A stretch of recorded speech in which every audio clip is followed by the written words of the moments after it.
Góðan daginn og verið öll hjartanlega velkomin á þetta síðasta erindi opinberunarbókina að þessi sinni. Það var nóg að taka. Þið takið eftir þið sem hafa verið á fyrri námskeiðum opinberunarbókina að ég fer svona ekkert alltaf eins í efni. Það af svo miklu að taka að maður reynir að koma með nýja hluti sem maður sjálfur að uppgötva þegar maður les og rannsakar orð Guðs. Og þannig Biblían, þannig opinberunarbókin.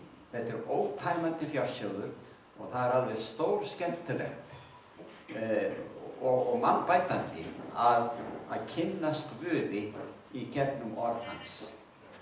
Og okkur sagt að við munum rannsaka leyndardóma Guðs að eilífu. Það óendanlegt eða ótæmandi rannsóknarefni, bara Guð og Guðdómurinn. Ég hlakka til að við fá að njóta þessa alla eilífð. Við höfum tekið stundum 2 eða jafnvel 3 kafla saman í einu erindi. Stundum bara 1. En það fer bara eftir því hvernig ég geri það eins og núna í þessu námskeiði. Örfáir fyrirlestrar, bara 10 talsins. Við gætum verið með opinberunarbókina í heila mánuð á hverjum einasta degi. Það af nóg að taka. En þetta svona í hnotskurn að þessu sinni. Já, þetta síðasta erindið og það frá kafla 20 til síðasta, 21 í opinberunarbókinni. Og ég ætla sem inngang að þessu erindi að byrja með því að vitna í sjálfan frelsarann, Jesúm Krist. Hann segir í Jóhannes í 5. kafla frá 28. versi: Undrist þetta ekki. Hann að segja við fólk, ekki vera hissa, svona verður þetta. Svo segir hann, sú stund kemur þegar allir þeir sem í gröfunum munu heyra röst hans og ganga fram. Hann að tala minna dánu. Þeir munu heyra, en ekki fyrir en þarna þegar hann ávarpar hina dánu og reisir þá upp. En sjáu þeir munu heyra röst hans og ganga fram. Það að segja koma út úr gröfunum. Þeir sem gjört hafa hið góða munu rísa upp til lífsins, en þeir sem dríkt hafa hið illa til dómsins. Þannig verður að tala 2 upprisur.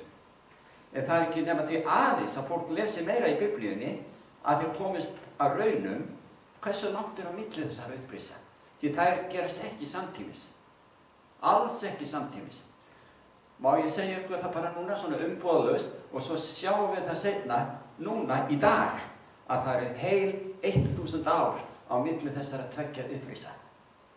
Þannig það oft í Biblíunni að menn undrast, býtum við, það segir svo lítið Já, það oft þannig að því að Guð vill að við lesum og rannsökum og kynnumst orðið hans.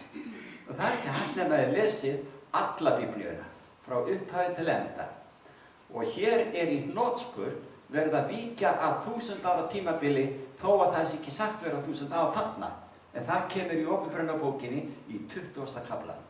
Við munum koma að því eftir nokkra mínútur. Svo segir Kristus sjálfur í 14. kafla. Hann að kveðja lærisveinana svo að segja. Og hann segir í 1. versi og þar áfram: Hjarta eða skelfist ekki. Trúið á Guð og trúið á mig. Þetta það sem við ættum alltaf að vera að gera. Bara treysta á frelsarann.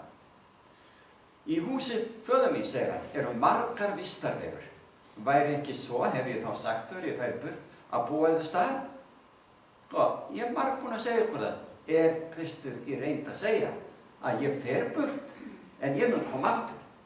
Því að í 3. versi segir hann, þegar ég farið burt og hefur búið eða stað, kem ég aftur og tekur þau til mín til þess að þér séu einnig það sem ég Vitið hvað þessi texti, þetta síðasta erindi eða vers í reynd að segja? Að hinni dánu ekki komnir til Guðs. Þeir ekki á himni og ekki heldur að vera í stað. Hann segir, ég kem til að sækja fólkið mitt.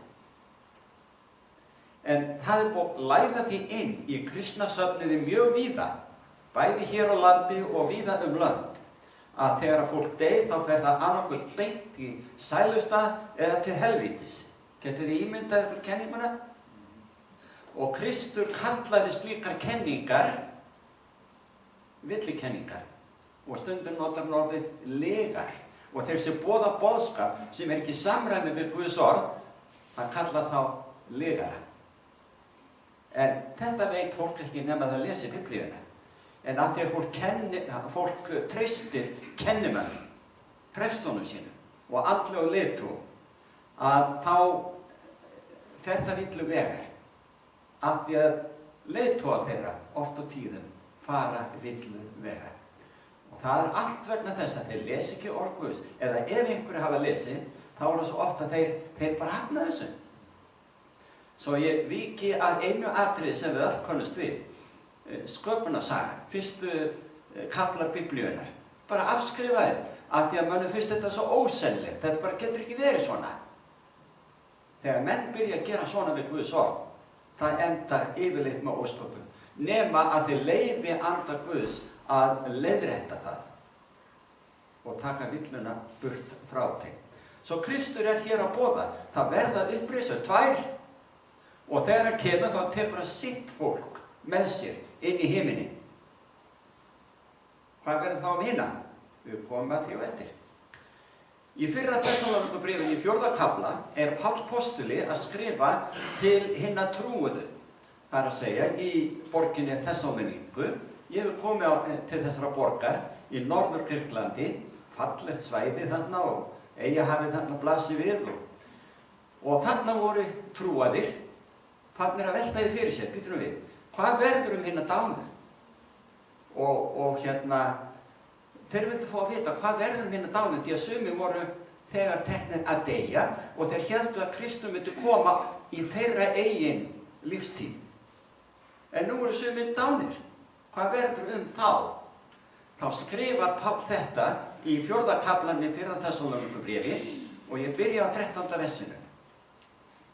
Ekki viljum við bræður, og hann gæti alveg bætt við systur, láta yfir vera ókunnugt þá sem sofnaðir eru. Hinir dánir eru sagði vera sofandi, til þess að þér séuð ekki hryggir eins og hinir sem ekki hafa von.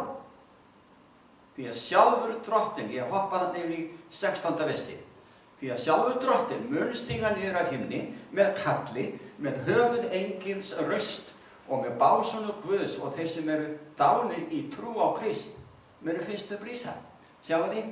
Fyrstu brísa. Og aðrir rísa seinna.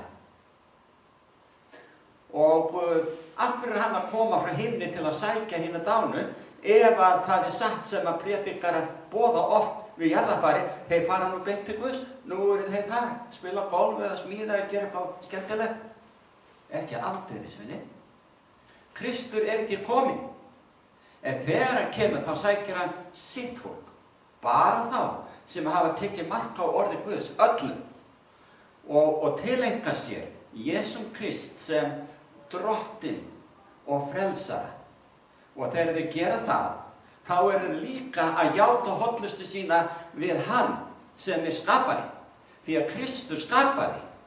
Og ég hamra á þessu sí og æ í mínum erindum að það er svo mikil mótsögn hjá kristnu fólki nú á dögum, að það talar kærleika og Krist og hvað þetta ásamlegt að vera kristinn og svo framvegis, sem er yndislegt. En þeir afneita þeim sem skapaði. Sá sem skapaði er Jesús Kristur, ef að menn á annað borð lesa orð Guðs gaumgæfilega. Svo þú getur ekki að afneita skaparanum og jafnframt meðþykja frelsarann. Þetta er einn og sami einstaklingurinn. Jæja.